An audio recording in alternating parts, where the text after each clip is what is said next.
Hello, and welcome to an overview of AbLead, Body Analysis and Engineering Suite developed by Ketchum Biotherapeutics Consulting.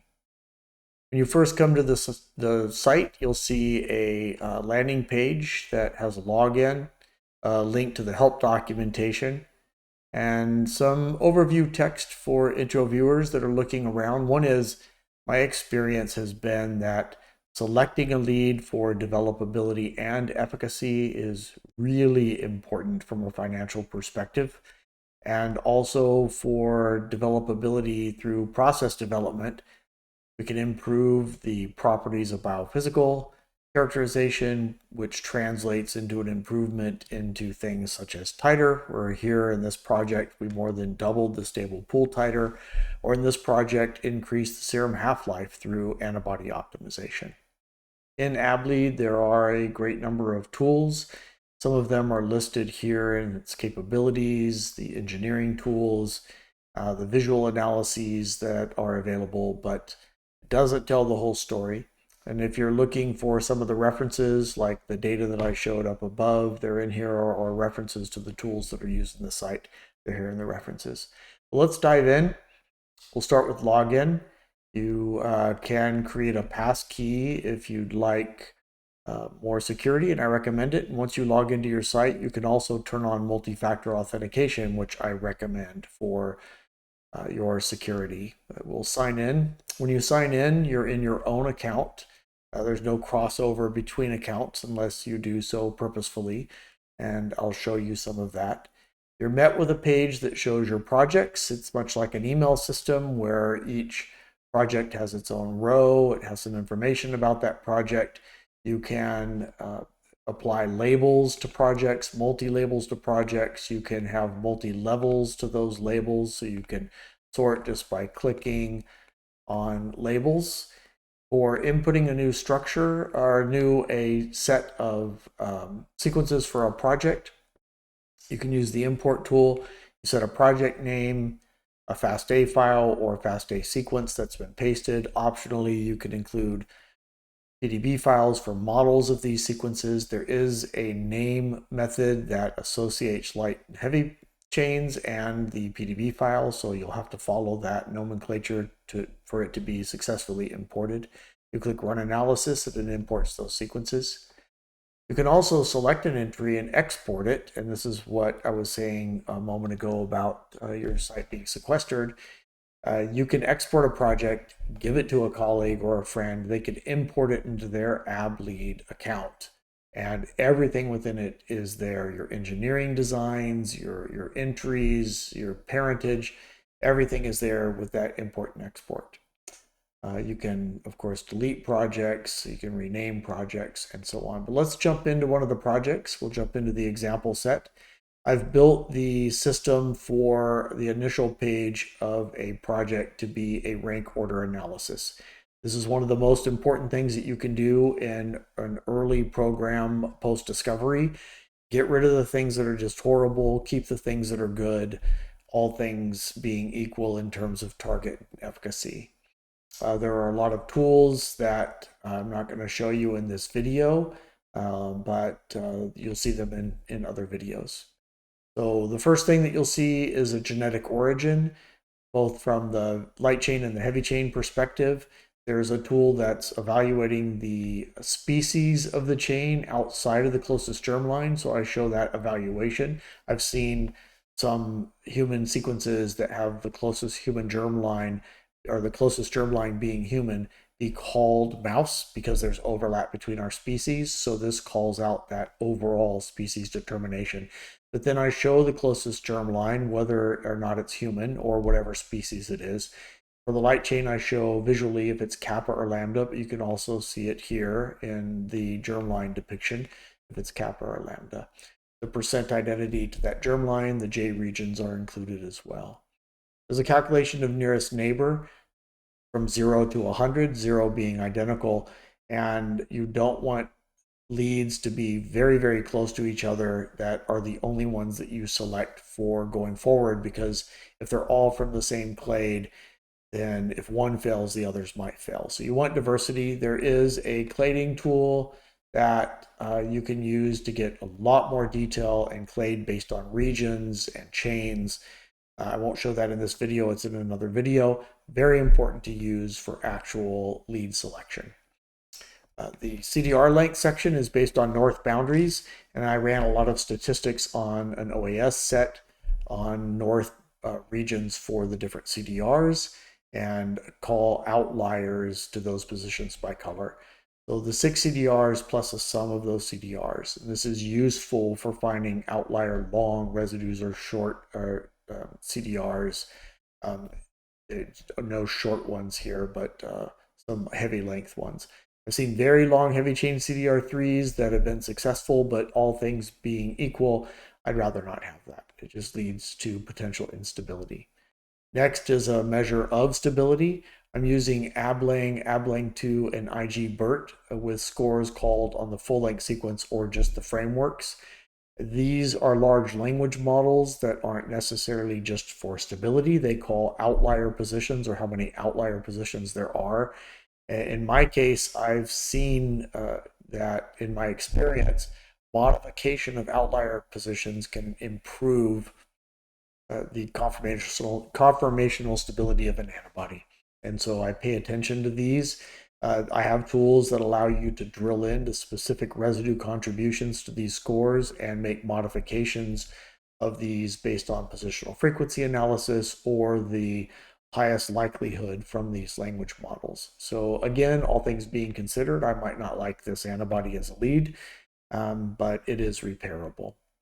Also, there's a score for disrupted salt bridge at the base of heavy chain CDR3. And if that's missing, I call it out by the number of residues, and I depict those residues here.